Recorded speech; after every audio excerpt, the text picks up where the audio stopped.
పల్నాడు పర్యటనలో జగన్మోహన్ రెడ్డి గారి మీటింగ్కు వైసీపీ కార్యకర్తలు భారీగా హాజరయ్యారండి. పోలీస్ వాళ్ళు ఇచ్చిన దానికంటే కూడా ఎక్కువ మంది హాజరైతూ పోలీసు వాళ్ళకు ఉల్లంఘన కూడా చేసుకుంటూ వచ్చారండి. ఆ ఉల్లంఘనలో ఇద్దరు కాన్వాయ్ ఢీకొని ఇద్దరు చనిపోయారు. తర్వాత జగన్మోహన్ రెడ్డి గారి యొక్క అభిమానులు కొంతమంది ఏం చేస్తున్నారంటే వైసీపీ వాళ్ళు ప్లస్ కార్డులు పెట్టారండి.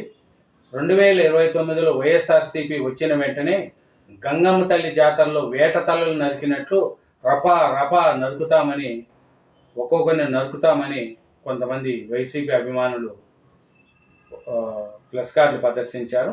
అట్లాగే 2029 అధికారంలోకి వచ్చి ఒక్కొక్కడిని నరుకుతామంటూ పెట్టారు.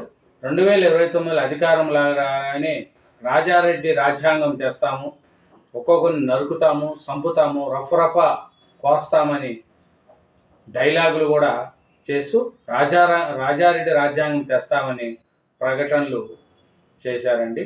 ఇది ఎంతవరకు కరెక్టు ఏమి అనేది వైసీపీ వాళ్ళు ఆలోచించుకోవాలి.